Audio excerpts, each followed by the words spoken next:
hitting gongs and drums. See the sea. Can't you think of anything? This is the greeting team. This video was taken in 1903. It is recorded. Precious images of North Korean bridegroom marrying bride. As the sedan bearer slowly came, the palanquin arrives at the bride's doorstep. At this moment, the sedan man put down the sedan chair. Slowly steady. The groom slowly got out of the sedan chair. The groom looks short in stature, but also very lively. The camera turns. The groom has arrived at the home where the bride has been waiting. As the bride's family picks up the glass, pour a glass of wine and hand it to the bride. Motion for the bride to pass the wine to the groom. This is different from our current custom. Now this part is handed by the little flower girl to the bride. The groom has a glass of wine each. Then the two of them had a glass of wine. Go here. The woman's wedding ceremony is over. Is it better than us now? He feels a bit sloppy. After all, there's not even a full meal. Then the bride and groom came outside, just standing side by side, took a wedding photo for the camera. Look carefully at the bride's face, and there are 2 dots on each side. Not like the blush we put on the sides of the face now. I just don't know why they put black on it. Maybe it's their custom. The bride is looking a little cramped at the moment, bowing to the camera in a trance like the groom. Now the groom is very proud to marry such a lovely bride. Here the groom will take the bride back in the sedan chair, more curious. Bride and groom, do you want to sit in such a small sedan chair together? Can you sit down? This video was taken in the late Qing dynasty in 1907. It recorded the real image of an official visiting a temple fair. The first to appear on camera was a group of officials' attendants. Some of them have melon hats, some had with umbrellas, talking and laughing all the way. Go back from time to time. Take a look at the official sitting in the sedan chair behind. I can see.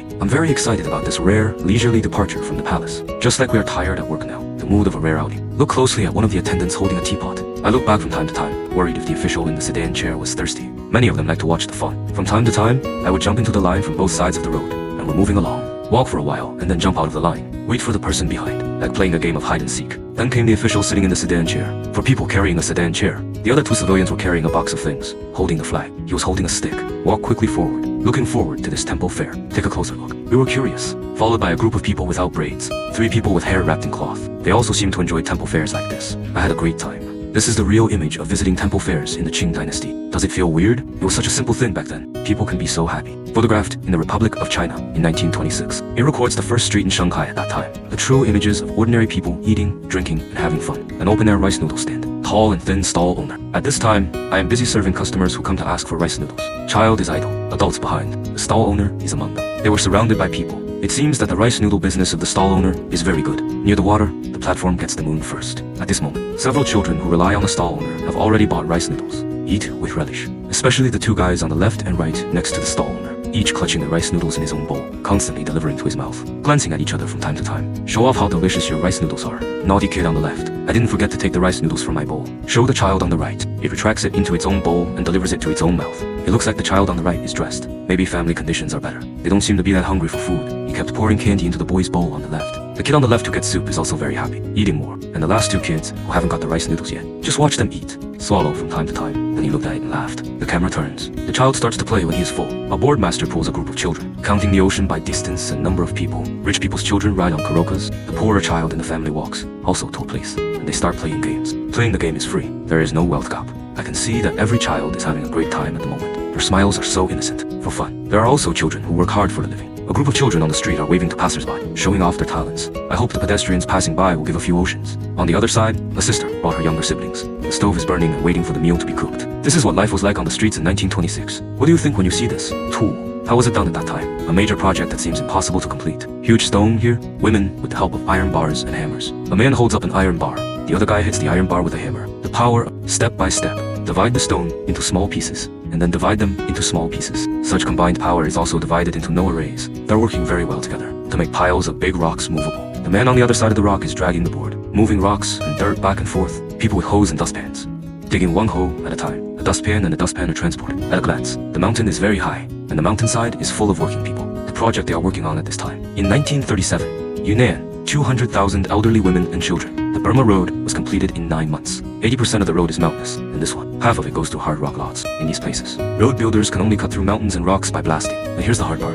This army of road builders has few strong male laborers. Many strong men have been conscripted, so it's mostly women. It's mostly the elderly. It's often children. In this context, the end of August 1938, the Burma Highway is basically completed. The entire project completed a total of over 11 million cubic meters of earthwork. Stone 1.10 million cubic meters, 243 large, medium, and small bridges, 1,789 culverts and partial pavement works, after the construction of the Burma Highway. Amazed at home and abroad. So, I'm also impressed by this video. This paragraph records 1952, precious images of the people repairing the Huayu River, this massive water conservancy project. 1.30 million working people. New Excavator, large construction machinery and equipment such as transporters. Leaning on a hoe and a pole, pick up the soil one hoe at a time. Move the soil in one load. If you are weak, use the basket to lift it up by 2 people. Fight day and night. 2 months and 20 days. Completed the entire project with 73.26 million cubic meters. Earthwork. At the end of April of the same year, opened up 168 kilometers of irrigation canal in northern Jiangsu. As a result, a new artificial channel was added to the Yi River. Restore the Yi River to its normal river form. It's all about the people. A huge project done by hard work, day and night. All reflect the indomitable Chinese people.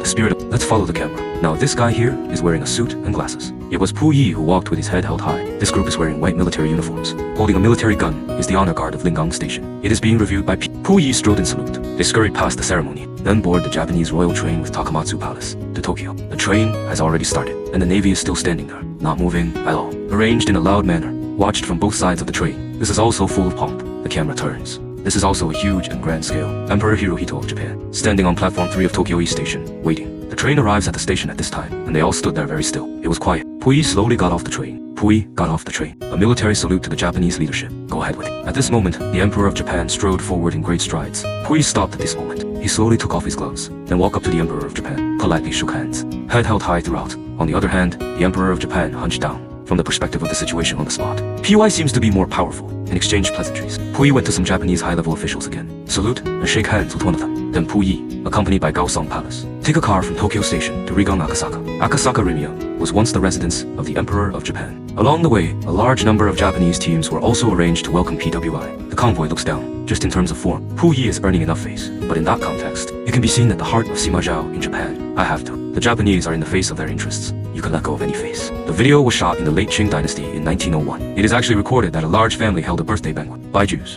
Precious images of the whole process of killing pigs. A wooden bench. 1 pig and 2 strong men are ready. 2 strong men press the neck of the pig one by one. One holds the pig down, called a dozen errands. Take a small tank and place it on the ground. And the pig owner took a dozen burnt papers. After going around in a circle, I started burning paper and incense, according to historical records. That's because in the Qing dynasty, at that time, there was a custom of worshipping the gods before killing pigs. Show reverence for life. See you later, lad. Move the soup to a position perpendicular to the pig's neck.